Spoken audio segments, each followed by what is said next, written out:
Hi guys, welcome to the static GK revision series.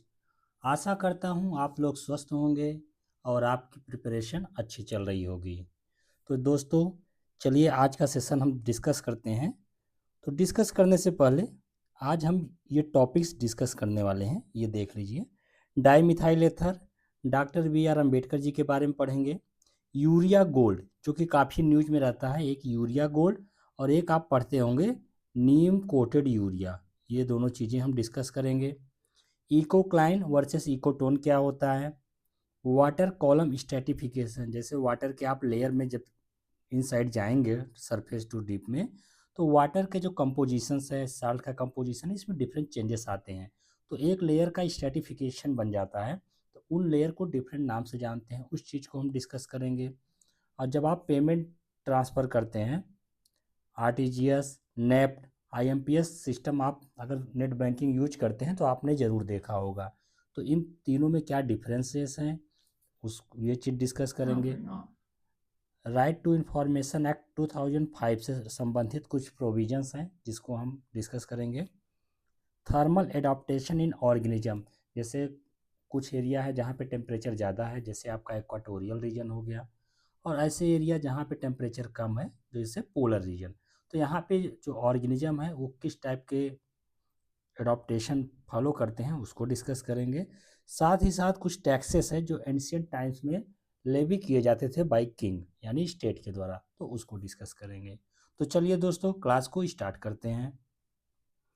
Di methyl एथर ये एक synthetically produced clean fuel है, और ये एक तरह से अल्टरनेटिव फ्यूल है फॉर दी डीजल व्हीकल्स, जो डीजल वाली गाड़ियाँ होती हैं, जिससे क्या है सामान को एक जगह से दूसरी जगह ले जाया जाता है।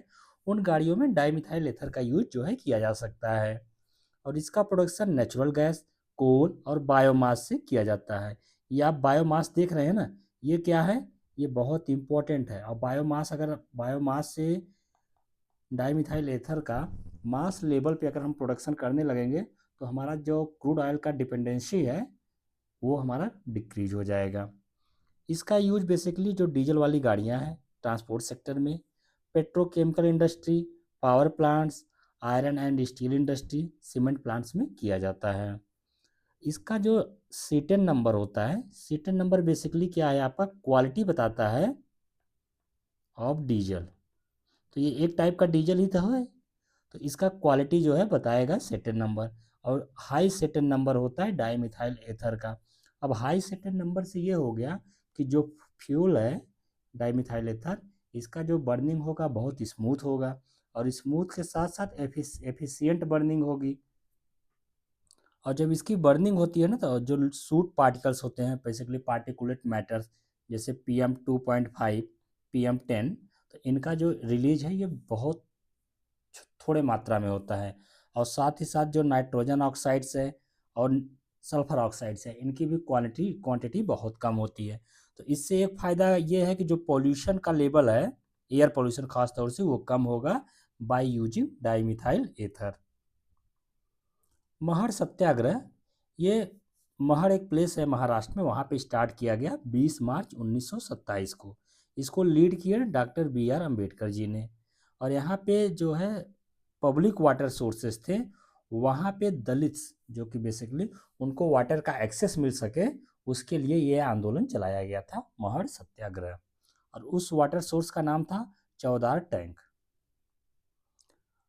25 दिसंबर 1927 को डॉक्टर बी आर अम्बेडकर जी ने मनुस्मृति को जला दिया था। और इसको जलाने का जो अगर सिग्निफिकेंस देखा जाए, तो यहाँ पे इन्होंने जो कॉस्ट बेस्ड इनइक्वालिटी है सोसाइटी में, उसको इन्होंने डिसरिगार्ड किया था। और साथ ही साथ इन्होंने जोर दिया कि सोसाइटी में इक्वलिटी होनी चाहिए और सभी के साथ जस्टिस होना चाहिए। अब doctor B R Ambedkar ji के बारे में हम पढ़ते हैं। तो इनका जन्म 14 अप्रैल 1891 को हुआ था, महो, जो एक प्लेस है मध्य प्रदेश में। इनको जब ये पढ़ाई कर रहे थे उस दौरान इनको फाइनेंशियल सपोर्ट मिला था for the pursuing education from Sayaji Rao Gaekwad third, ये बड़ौदा के रूलर थे। और छत्रपति साहू जी महाराज जी, ये कोल्हापुर के रूलर थे। बी आर अम्बेडकर जी ने कॉन्स्टिट्यूएंट असेंबली में ये बोला था कि जो संस्कृत लैंग्वेज है, इसको इंडिया की नेशनल लैंग्वेज बना दिया जाए। इनके द्वारा कुछ ऑर्गेनाइजेशंस फाउंड किए गए थे। बहिष्कृत हितकर्णी सभा 1924 में फाउंडेशन की गई, समाज समता संघ 1927, depressed class federation 1930, independent labour party 1936, all India schedule caste federation 1942। इनके द्वारा जो मूवमेंट्स लेड किए गए, एक महात सत्याग्रह 1927 जो कि हमने पहले ही डिस्कस कर लिया। इन्होंने मनुस्मृति को जलाया था 25 दिसंबर 1927 को। ये आपको एग्जैक्ट डेट याद होनी चाहिए, 25 दिसंबर 1927। और टेम्पल एंट्री मूवमेंट स्टार्ट किया था, ये एक दौर था 1930 का 1935 के बीच का, जहाँ पे इन्होंने ये ट्राई किया, कोशिश की कि जो टेम्पल्स हैं वहाँ पे जो दलित्स हैं उनको भी अलाउ किया जाए, उनकी भी एंट्री की जाए। इसमें 3 टेम्पल इन्होंने टारगेट किए थे जहाँ पे एंट्री कराया जाएगा दलित्स का। और इसकी स्टार्टिंग जो है कालाराम टेम्पल है जो कि नासिक में स्थित है, वहाँ से इस मूवमेंट की स्टार्टिंग की गई थी। इनके द्वारा जो इम्पोर्टेंट बुक है the problem of the rupees, annihilation of caste, thoughts on Pakistan, ये कुछ जर्नल पब्लिश करते थे। मूक नायक 1920, बहिष्कृत भारत 1927, समता 1928, जनता 1930, प्रबुद्ध भारत 1956। अगर हम कालिदास की बात करें तो इनके द्वारा कुछ इम्पोर्टेंट बुक्स लिखी गई थी, कुछ महाकाव्य पोएटिक वर्क की गई थी, जैसे अभिजन शकुंतलम, ये स्टोरी है शकुंतला एंड किंग दुष्यंत की लव स्टोरी। अब मालवी काग्निमित्रम, ये लव स्टोरी है किंग अग्निमित्रा एंड मालविका। आपको बताना ये जो अग्निमित्रा हैं ये किस डायनेस्टी से बिलोंग करते थे। आपको हिंट हम दे देते हैं, पुष्यमुत्र सोंगा थे, अब उनकी डायनेस्टी से ये बिलोंग करते थे। आपको बताना है कि उनकी डायनेस्टी कौन सी थी।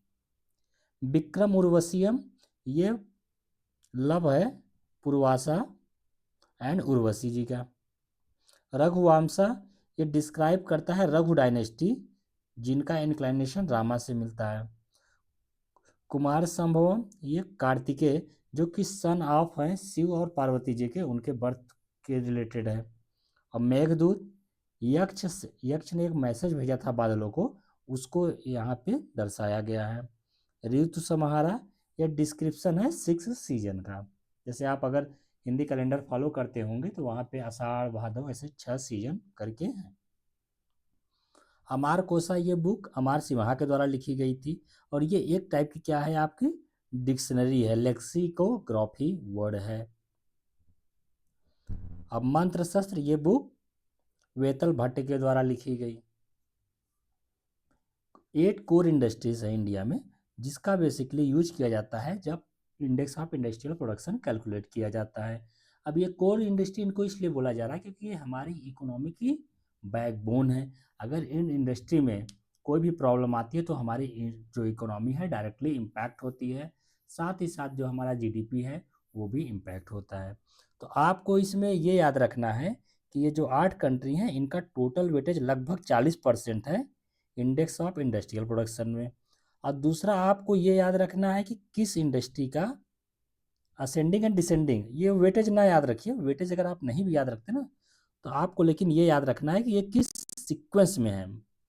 तो सबसे ज़्यादा किसका है, रिफाइनरी, इलेक्ट्रिसिटी, स्टील, कोल, फिर आपको crude oil, natural gas, cement, fertiliser. ऐसे करके आप कुछ निमोनिक्स बना लीजिएगा, इसको आपको याद रखना पड़ेगा इसी ऑर्डर में क्योंकि एग्जाम में आपसे असेंडिंग डिसेंडिंग ऑर्डर पूछ सकता है। 1 नवंबर स्टेट फॉर्मेशन दिवस मनाया जाता है केरल का, कर्नाटक एंड छत्तीसगढ़ का। केरल की स्थापना 1 नवंबर 1956 को हुई, बेसिकली फॉर्मेशन। और कर्नाटक जो कि पहले मैसूर था उसको 1 नवंबर 1956 को स्टेटहुड का दर्जा दे दिया गया। और छत्तीसगढ़ आप जानते हैं ये 1 नवंबर 2000 को फॉर्म हुआ था। आप एक ट्रिक याद कर लीजिए, CUJ, ये क्या है, क्रोनोलॉजी है 3 स्टेट के फॉर्मेशन का, छत्तीसगढ़, उत्तर प्रदेश उत्तर प्रदेश में उत्तराखंड, सॉरी, छत्तीसगढ़, उत्तराखंड एंड झारखंड, ये क्रोनोलॉजी है। यूपी पीसीएस में क्रोनोलॉजी पे क्वेश्चन पूछता है, तो ये आपको पता होना चाहिए। अब ये जो केरल और कर्नाटक आपके जो फॉर्म हुए थे, ये स्टेट रीऑर्गेनाइजेशन एक्ट 1956 में पास हुआ। उस एक्ट के द्वारा इन स्टेट को फॉर्म किया गया। आप जानते हैं इंडिया में जो पहला, फर्स्ट अगर हम बात करें लिंग्विस्टिक स्टेट, तो ये आपका कौन सा है? आंध्र प्रदेश है। अब पोट्टी श्री रामलू जी जो थे, इन्होंने अनशन रखा था और 58 डे बाद इनकी डेथ हो गई हंगर स्ट्राइक के कारण। और इनकी डेथ के बाद जो है विरोध ज़्यादा होने लगा, तो आंध्र प्रदेश को फॉर्म किया गया on the basis of linguistic. Sexual harassment of women at work place 2013, ये सुप्रीम कोर्ट ने एक विशाखा गाइडलाइन दी थी, आप जानते होंगे, जो कि वुमेन की प्रोटेक्शन की बात करता है एट दी वर्क प्लेस। तो उसके बाद 2013 में एक्ट पास किया गया, और इस एक्ट के अकॉर्डिंग हर ऑर्गेनाइजेशन को एक इंटरनल कंप्लायंस कमेटी फॉर्म करनी पड़ेगी, जहां पे अगर 10 या 10 से अधिक एम्प्लॉय काम कर रहे हैं। और इस कमेटी जो फॉर्म होगी, इसके जो प्रिसाइडिंग ऑफिसर होंगी वो एक महिला होंगी सीनियर, और इसमें एक्सटर्नल मेंबर्स भी इंक्लूड होंगे उस ऑर्गेनाइजेशन से जो नहीं संबंध रखते हों। और ये एनजीओ हो सकता है, एसोसिएशन हो सकता है। कैडमियम सिलेनाइट का use basically quantum dots formation के लिए किया जाता है। अरहर आप जानते हैं, जिसको साइंटिफिक भाषा में पिजन पी भी बोलते हैं। अरहर की दाल आप लोग खाते भी होंगे, जिसको तुर भी बोलते हैं। ये एक लेगुमिनस क्रॉप है, लेकिन सबसे इम्पोर्टेंट बात ये है ना कि ये नाइट्रोजन फिक्सेशन नहीं होता, यानी सॉइल में जो नाइट्रोजन की रिस्टोरेशन है इस अरहर के द्वारा नहीं होती है। क्योंकि आपने पढ़ रखा होगा कि जो दलहनी फसलें होती हैं उसमें राइजोबियम बैक्टीरिया पाया जाता है जो नाइट्रोजन फिक्सेशन करता है, लेकिन आपको ये पता होना चाहिए अरहर नहीं करता। वो अरहर आपका क्या है? एक्सेप्शन है। प्रोजेक्ट हंगुल 1970 में लॉन्च किया गया, ताकि जो हंगुल है, कश्मीरी स्टैग जिसको बोलते हैं बेसिकली, इनका प्रोटेक्शन किया जा सके। और ये आपके जो हंगुल है कश्मीरी स्टैग, ये आपको दाचिंगम नेशनल पार्क में देखने को मिलेगा। और दाचिंगम नेशनल पार्क आपका कहाँ पे है? लद्दाख में। सिकल सेल अनीमिया, ये एक जेनेटिक म्यूटेशन के कारण होता है, जिसमें जो हीमोग्लोबिन्स होता है उसका कुछ जेनेटिकली रूप से मॉडिफिकेशन हो जाता है, जिससे उसका जो शेप है वो सिकल शेप्ड हो जाता है, यानी एबनॉर्मल शेप हो जाता है। अब अभी तक जो है हीमोग्लोबिन आपका राउंड था, तो ये जो हमारी वेंस थी और सीरा धमनी जिसको आप बोलते हैं, उससे जो है हमारा ब्लड पास हो रहा था।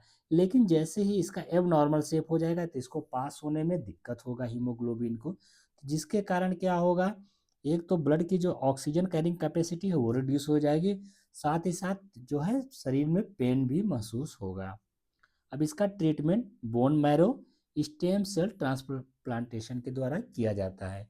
तो आप क्या बोलेंगे कि जो सिकल सेल एनीमिया है ये एक क्यूरेटिव डिसीज है, जिसको ट्रीटमेंट किया जा सकता है।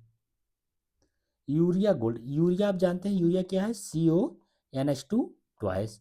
तो ये एक क्या है? नाइट्रोजन बेस्ड फर्टिलाइजर है, जिसको प्लांट जो क्रॉप होती है हमारी वहाँ पे ऐड किया जाता है एग्रीकल्चरल फील्ड में, ताकि जो क्रॉप की हेल्दी ग्रोथ हो सके। और साथ ही साथ ये नाइट्रोजन मदद करता है कि जो क्लोरोफिल है इसका फॉर्मेशन हो।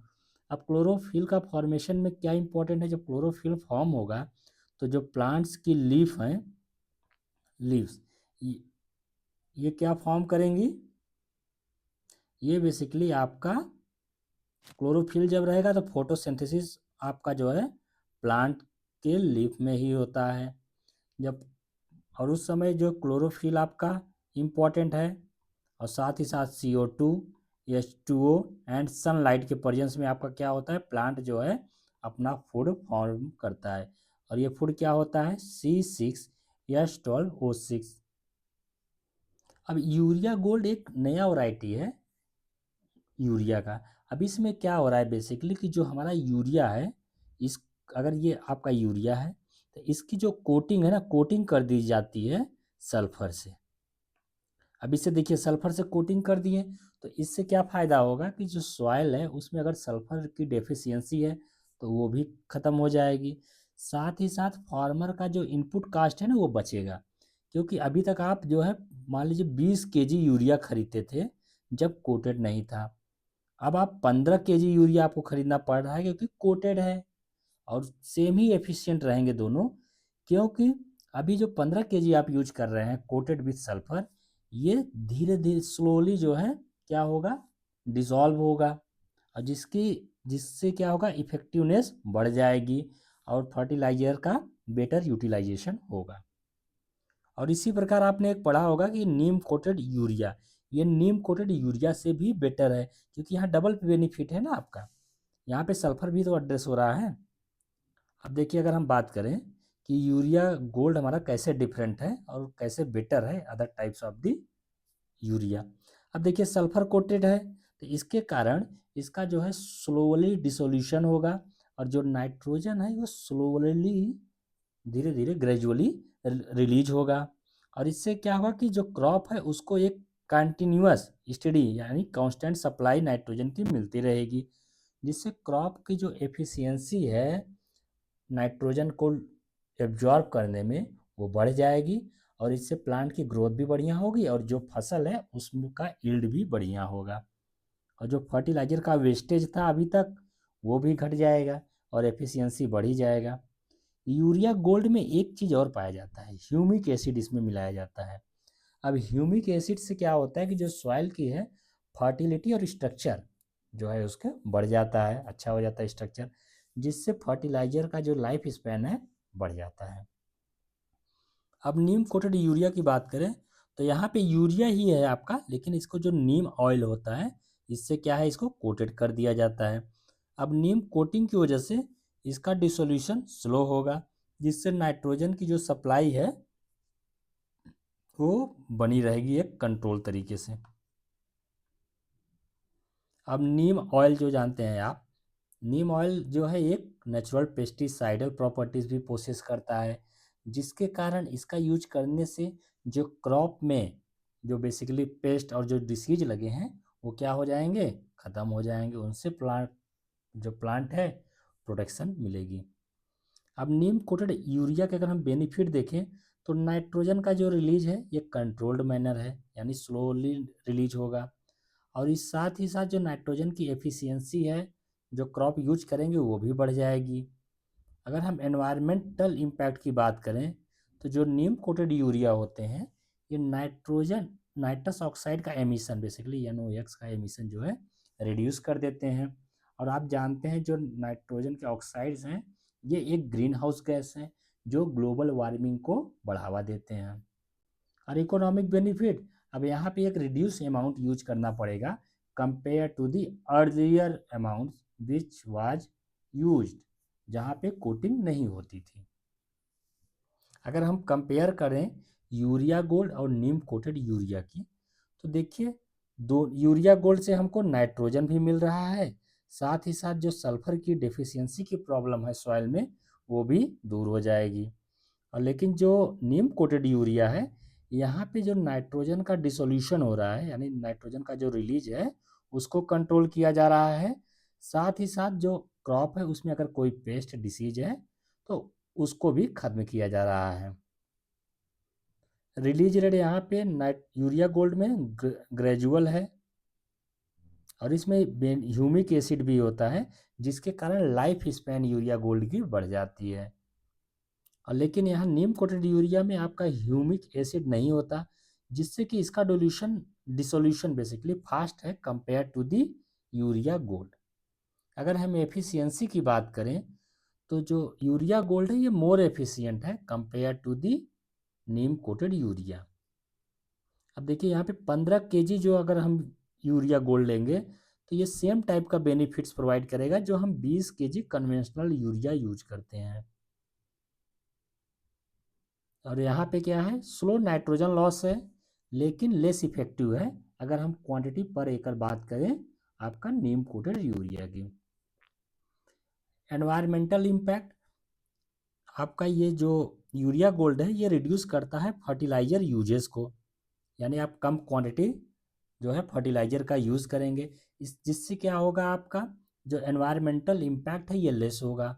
आपने पढ़ा होगा यूट्रोफिकेशन, और यूट्रोफिकेशन आप जानते हैं कोई भी वाटर बॉडीज़ होती हैं, वहाँ पे अगर न्यूट्रिएंट्स रिच वाटर पहुँच जाए तो वहाँ पे क्या होता है, अलगल का ब्लूम हो जाता है, और जिससे टाइम के साथ पूरा वो इकोसिस्टम वाटर बॉडी का कोलैप्स हो जाता है। और यहाँ पे नाइट्रोजन का जो है, नाइट्रोजन के जो ऑक्साइड्स हैं नाइट्रस के, उनका एमिशन रिड्यूस हो जाता है, और इस साथ ही साथ जो नाइट्रोजन का लीचिंग है ये भी रिड्यूस होता है। इकोक्लाइन वर्सेस इकोटोन। इकोक्लाइन जो है एक ग्रेजुअल कंटिन्यूअस चेंज है in environmental factors like temperature, humidity, soil types और स्पेसीज के जो कंपोजिशंस हैं अलॉन्ग स्पेशियल ग्रेडियंट। अब जैसे ये फिगर आप देखिए, ये एक माउंटेनस रीजन है, यहाँ से जब आप ग्रास लैंड, जब आप सरफेस से आप हाइट पे जाएंगे तो यहाँ का जो प्रेशर है, टेम्परेचर है, सॉइल टाइप है, वो भी बदलती जाएगी। और ये एक ग्रेजुअल प्रोसेस है, ऐसा नहीं है कि यहाँ पे एक सॉइल ख़त्म हुई वहाँ से दूसरी सॉइल, ये ग्रेजुअल ट्रांजिशन फेज होता है, ठीक है। और इसी प्रकार आप बॉटम में देखेंगे तो आपको जो है grassland, rain forest type ecosystem मिल सकता है, जैसे जैसे ऊपर जाएंगे आपको अल्पाइन टाइप फॉरेस्ट मिलने लगेगा। तो ये हो गया आपका इकोक्लाइन, ये आपका वर्टिकल भी हो सकता है, हॉरिजॉन्टल। अब माउंटेनस रीजन में देखेंगे तो आपको वर्टिकल चेंजेस आ रहे हैं, और यही अगर आप वहाँ पे देखिए जहाँ पे साल्ट वाटर अगर ओशियन वाटर से मिल रहा है, तो वहाँ पे रिवर वाटर बेसिकली जो ओशियन वाटर से मिल रहा है, तो वहाँ पे भी आप एक ग्रेजुअल ट्रांजिशन देखेंगे जो हॉरिजॉन्टल नेचर का होता है। इकोटोन, इकोटोन मतलब होता है कि जब दो इकोसिस्टम जो होते हैं, जैसे इकोसिस्टम ये हो गया, एक ये हो गया, तो इनके बीच जो ट्रांजिशन होता है ये एक क्या होता है, इनके बीच जो इकोसिस्टम, इनके बीच जो ट्रांजिशन होता है from one ecosystem to another, इसी को बोला जाता है इकोटोन। और इकोटोन में जैसे ये आप देखिए ग्रास लैंड इकोसिस्टम और ये फॉरेस्ट इकोसिस्टम है, देखिए यहाँ से ग्रास खत्म हुआ और ये आपका फॉरेस्ट स्टार्ट हो गया, ठीक है। तो यहाँ पे शार्प ट्रांजिशन है, और ऊपर वाले केस में इकोक्लाइन में क्या था आपका, ग्रेजुअल ट्रांजिशन था। अभी एक चीज़ ये देखिए, ये वाला जो रीजन होता है ना, यहाँ पे हाई बायोडाइवर्सिटी होती है, जिस इसको इसी को बोलते हैं एज इफेक्ट। अब यहाँ पे इस वाले रीजन में जहाँ पे फॉरेस्ट और ग्रासलैंड इकोसिस्टम एक दूसरे को ओवरलैप कर रहे हैं, वहाँ पे कुछ आपको स्पेसीज फॉरेस्ट वाली देखने को मिलेगी, कुछ ग्रासलैंड वाली, तो जिसके कारण यहाँ की बायोडाइवर्सिटी ज़्यादा होगी। वाटर कॉलम स्ट्रेटिफिकेशन, देखिए थर्मोक्लाइन, जैसे वाटर में आप वाटर सरफेस ओशियन को ऑब्जर्व करिए, तो वहाँ पे ये डिफरेंट जो है फॉर्मेशन होते हैं, डिफरेंट लाइंस। अब ये लाइन ऐसी है ना कि यहाँ पे जो है जैसे इस लाइन को आप क्रॉस करेंगे, यहाँ पे चेंजेस आ जाते हैं प्रॉपर्टीज़ में। जैसे थर्मोक्लाइन क्या है, rapid change in temperature, halocline rapid change in salinity, pycnocline ये रैपिड चेंज इन डेंसिटी, और केमोक्लाइन आपका जो केमिकल कंपोजिशन है उसमें जो भी रैपिडली जो भी बदलाव आ रहे हैं उसको बोलते हैं chemocline. RTGS real time gross settlement, ये एक टाइप का फंड ट्रांसफ़र सिस्टम है, जैसे आपने कभी भी अगर ऑनलाइन यूज किया होगा तो आपने देखा होगा आरटीजीएस, नेफ्ट, एंड आपका एक और होता है तीसरा, कौन सा है आपका, IMPS इमीडिएट पेमेंट सर्विस। तो ये तीन टाइप के ऑप्शन मिलते हैं, और बेसिकली ज़्यादातर लोग नेफ्ट का यूज करते हैं। तो आज आप सीखेंगे कि आखिर तीनों में डिफरेंसेस क्या है। आरटीजीएस में जैसा कि नाम ही समझ में आ रहा है कि रियल टाइम ग्रॉस सेटलमेंट, मतलब आपने पैसा भेजा तुरंत जो है पैसा उसके अकाउंट में पहुंच जाएगा, ये ग्रॉस बेसिस पे होता है। और ये इंडिविजुअली सेटल किया जाता है, जैसे मैंने भेजा तो मेरा सेटलमेंट होगा, इस टाइप का। ये नहीं है कि दूसरे कोई और व्यक्ति भेजे उसका वेट हो फिर एक साथ किया जाए। जैसे आप ऑफिस में जाते हैं कहीं कहीं काम करवाने, या बैंक की लाइन में लगे हों, तो वहाँ ये भी हो सकता है ना कि हाँ आप दोनों लोग साथ आइएगा क्योंकि आपका काम सिमिलर टाइप का है। लेकिन आरटीजीएस में ये सिस्टम नहीं होता। यहाँ पे भले आपने सेम टाइप के बैंक में ट्रांसफ़र किया हो आप दो लोगों ने, लेकिन जो पहले करेगा उसका पहले सेटलमेंट होगा इंडिविजुअल बेसिस पे, और रियल टाइम पे, यानी यहाँ पे कोई भी वेटिंग नहीं होती है। इसको रिजर्व बैंक ऑफ इंडिया ने 2004 में इंट्रोड्यूस किया था। और यहाँ पे आप मिनिमम अमाउंट 2 लाख जो है आपको ट्रांसफ़र करना पड़ेगा। 2 लाख के कम के अमाउंट के लिए आप आरटीजीएस ऑप्शन नहीं चूज़ कर सकते। और यहाँ पे कोई भी अपर लिमिट नहीं है। और ये बैंक जो होते हैं बैंक टू बैंक वेरी करता है। ये बैंक का अपना इंटरनल मैटर है कि वो कितना अपर लिमिट सेट कर रही हैं in the case of RTGS. और ये बेसिकली हाई वैल्यू ट्रांजेक्शन्स जो होती हैं जैसे बिजनेस पर्पज़ के लिए वहाँ पे यूज किया जाता है इस मेथड को, क्योंकि इसमें इमीडिएट सेटलमेंट हो रहा है और वो जो सेटलमेंट होता है वो फाइनल भी होता है। अगर हम कंपेयर देखें तो नेफ्ट यानी national electronic fund transfer, RTGS हमने देखा real time gross settlement, IMPS immediate payment service. NEFT के केस में आपको कम से कम 1 रुपये ट्रांसफ़र करना पड़ेगा। आप 0.9 अगर रुपये ट्रांसफ़र करना चाहें तो ये नहीं होगा। और आरटीजीएस में 2 लाख और आईएमपीएस में 1 रुपये। और मैक्सिमम लिमिट नेफ्ट में कोई नहीं है और आरटीजीएस में कोई लिमिट नहीं है, ये बैंक डिसाइड करती हैं बेसिकली। और आईएमपीएस में ये 2 से 5 लाख तक होता है। ये बैंक स्पेसिफिक, जैसे आप हर बैंक का अलग अलग होता है। यहाँ पे नेफ्ट में बैच वाइज जो है सेटलमेंट होता है, इसीलिए जब आप पैसे ट्रांसफ़र करते हैं नेफ्ट के द्वारा तो आप देखते हैं कि सामने वाले पर्सन को के अकाउंट में तुरंत अमाउंट क्रेडिट नहीं हो जाता, वो कुछ टाइम लगता है, आधे घंटे 1 घंटे, क्योंकि वहाँ पे बैच में जो है सेटलमेंट किया जाता है। और जबकि हमने देखा आरटीजीएस में रियल टाइम सेटलमेंट किया जा रहा है और आईएमपीएस में भी आपका रियल टाइम सेटलमेंट किया जाता है। अगर हम स्पीड की बात करें तो नेफ्ट में जो है कभी कभी 2 मिनट में भी हो जाता है, कभी कभी 2 घंटा भी लगता है। ये डिपेंड करता है कि बैच कितना बड़ा है। और आरटीजीएस में इमीडिएटली सेटल हो जाता है और यही केस है आईएमपीएस में भी। अवेलेबिलिटी की अगर बात करें तो आपको 24/7 ऑप्शन मिलेगा नेफ्ट का, आरटीजीएस का और आईएमपीएस का। 24/7 मीन्स हो गया कि आपके वीक के ना, मतलब एक तरह से आप ये बोलिए कि वीक में पूरे दिन ये एक्टिव रहता है। और नेफ्ट का यूज जो है बेसिकली आप ऑनलाइन और ऑफलाइन दोनों केस में कर सकते हैं। जैसे आप अगर आपके पास नेट बैंकिंग नहीं है और आपके अकाउंट में कुछ पैसे हैं और आप अपने दोस्त को ट्रांसफ़र करना चाह रहे हैं तो आप बैंक जाके एक स्लिप होती है जो कि बेसिकली ट्रांसफ़र अमाउंट किया जाता है उसके द्वारा, उसको फिल करके दे देंगे तो वो हो जाएगा। और यही केस आपका जो है आरटीजीएस के साथ होता है। लेकिन जो इमीडिएट पेमेंट सर्विस है ये मैं ज़्यादातर ना ये ऑनलाइन होता है, जैसे मोबाइल इंटरनेट का यूज करके आप कर सकते हैं। ट्रांजैक्शन चार्जेस ये आपका नेफ्ट और आपका जो आरटीजीएस में इसमें नील होता है, लेकिन जो आपका केस है आईएमपीएस का ये बैंक पे डिपेंड करता है। अब अगर हम बोले कि ये डिस्कस करें कि कौन सा यूजफुल है किस केस में, तो जो आपका नेफ्ट है ये स्मॉल मीडियम ट्रांजैक्शन जैसे हम और आप लोग करते हैं, और जो हाई वैल्यू ट्रांजैक्शन जहाँ पे बिजनेस होता है उनके लिए जो है आरटीजीएस सिस्टम बेस्ट रहेगा। और अगर मान लीजिए कभी इमरजेंसी में पैसे भेजना है तो आप जो है आईएमपीएस सिस्टम का यूज करेंगे, भले आपको कुछ चार्ज देना पड़े लेकिन सामने वाले के अकाउंट में मनी तुरंत क्रेडिट हो जाएगी। राइट टू इन्फॉर्मेशन एक्ट ये बेसिकली कुछ टाइम लिमिट लगा रही है, जैसे जो पब्लिक इन्फॉर्मेशन ऑफिसर होगा ये नॉर्मल केसेस में 30 दिन के अंदर जो है इन्फॉर्मेशन फर्निश कर देगा।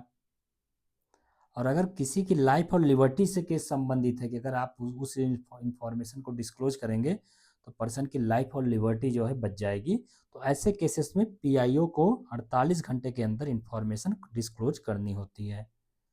और अगर यहाँ से इन्फॉर्मेशन नहीं मिल रही है तो आप फर्स्ट अपील पे जाते हैं जहाँ पे आपको 30 दिन के अंदर जो है जवाब मिलता है और इसको 45 दिन तक बढ़ाया जा सकता है, लेकिन उसमें रीज़न दिया जाएगा। और अगर आप सेकंड अपील पे जाते हैं कंप्लेंट करने तो वहाँ पे कोई टाइम लिमिट नहीं है इन्फॉर्मेशन कमीशन के पास कि वो आपको इन्फॉर्मेशन दिलाए।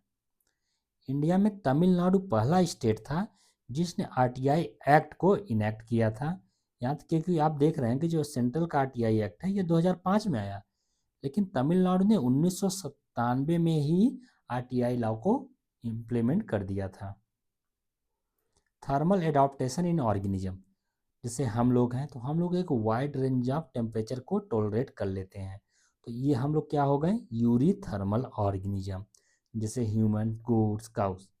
और जो स्टेनोथर्मल ऑर्गेनिज्म होते हैं बेसिकली ये एक्वाटिक एनिमल्स होते हैं, और ये नैरो टेम्परेचर रेंज जो है टॉलरेट कर पाते हैं। इसीलिए आप देखते होंगे कि कोरल रीफ बेसिकली, जो आपने अगर पढ़ा भी होगा थोड़ा बहुत, तो जब भी टेम्परेचर बढ़ता है तो कोरल रीफ क्या होता है, अपना कलर छोड़ देता है, और जिसके कारण इसका क्या होता है, डिसकलरेशन होने लगता है, और इसी को क्या बोलते हैं, कोरल ब्लीचिंग। एंशियंट इंडिया में कुछ टैक्सेस लगाए जाते थे, जैसे भागा। ये जो भी एग्रीकल्चरल प्रोड्यूस होता था, कल्टीवेटर्स जब खेती करते थे, तो उस प्रोड्यूस का 1/6 स्टेट को देना पड़ता था। बाली स्टार्ट जब आया स्टार्टिंग में तो ये एक वॉलंटरी ऑफरिंग था किंग को, लेकिन बाद में इसको कंपलसरी बना दिया गया कि हर कोई जो है एक फिक्स अमाउंट जो है ऑफरिंग या गिफ्ट जो है किंग को देगा। अब भोग, ये एक पीरियोडिक सप्लाईज था, फ्रूट का, फ्लावर प्रोविजंस था, फ्रूट फ्लावर जो भी फॉरेस्ट प्रोड्यूस थे जो लोग कलेक्ट करते थे, उनको ऑफिशियल्स को किंग के बेसिकली किंग और उनके ऑफिशियल को पीरियोडिकली सप्लाई करना पड़ता था। उपारिकारा, ये एक एडिशनल टैक्स था। अब इतने टैक्स तो लगी रहते, टैक्स के ऊपर टैक्स था, तो इसको आप बोल सकते हैं कि एक टाइप का सेस था, टैक्स ऑन टैक्स। और जो टेम्परेरी सेटलर होते थे, या कोई स्पेशल ओकेशन हो गया कि नाच गाना हो रहा है या कुछ पूजा पाठ हो रही है, तो उस केस में उपारिका जो है टैक्स कलेक्ट किया जाता था। और हिरण्य टैक्स, ये मॉनिटर, जैसे कुछ टैक्स थे जहाँ पे क्या होता था कि आपको काम करना पड़ता था, जैसे बिस्टी। बिस्टी एक क्या होता था, फोर्स लेबर होता था जिसको बेगार भी बोलते थे। इसमें जो लोग होते थे, जैसे कोई बढ़ई है, कोई मिस्त्री है, तो इनको स्टेट के लिए जाके काम करना पड़ता था, चाहे या ना चाहे, और स्टेट इनको उसके लिए कोई मॉनेटरी बेनिफिट नहीं देगा। उसी प्रकार जो हिरण्य था ना, ये एक मॉनेटरी पेमेंट था, ना कि प्रोड्यूस, और ये स्पेशल पर्पज के लिए, जैसे कोई कार्यक्रम हो रहा है तो उसके लिए कलेक्ट किया जाता था। और हलिवारिका, ये उन लोगों के द्वारा पेमेंट किया जाता था जिनके पास प्लॉग यानी जो हल, आपने देखा होगा अगर आप गांव से बिलोंग करते हैं तो आपने ज़रूर देखा होगा कि हल का यूज पहले कैसे किया जाता था एग्रीकल्चरल फील्ड में। तो हलिवारिका टैक्स जो लोग प्लॉग प्रोसेस करते थे उनसे वसूला जाता था। और उदाक भागा, ये अगर आप वाटर इरिगेशन जो फैसिलिटी है स्टेट की, उसको जो लोग यूज करते थे for the agricultural purpose, for the house hold purpose, तो उनको उदाक भागा टैक्स देना पड़ता था। तो ये बोल सकते हैं tax on use of water था। तो दोस्तों, ये आज का कुछ इम्पोर्टेंट टॉपिक थे। तो आज का सेशन जो है अब यहीं पे ख़त्म होता है। तो आशा करता हूँ कि आपने कुछ सीखा होगा और आपको ये सेशन काफ़ी अच्छा भी लगा होगा। अगर आपने पहले से पढ़ रखा होगा तो आपको ज़रूर यहाँ पे रिवीजन हो गया होगा, और अगर आपने नहीं पढ़ा रहा होगा इससे पहले तो आपने ज़रूर सीखा होगा। तो दोस्तों, आपसे यही एक मेरी रिक्वेस्ट है कि आप जो भी पढ़ रहे हैं यहाँ पे तो उसका एक प्रॉपर नोट्स बना लीजिए। तो क्योंकि एक अगर आप नोट्स बना लेंगे ना, तो चीज़ें क्या होती हैं आपके माइंड में लंबे टर्म तक याद रहती हैं। और इस साथ ही साथ जो है, अगले दिन जब सेशन स्टार्ट होने वाला हो उससे पहले जो है पुराने वाले दिन आपने क्या क्या पढ़ा था उसको कमेंट बॉक्स में आप रिकॉल करके टाइप करने की कोशिश करिए। तो चलिए दोस्तों, आज का सेशन फिर यहीं समाप्त करेंगे। कल मिलेंगे मॉर्निंग इसी समय। तब तक के लिए बाय बाय, टेक केयर।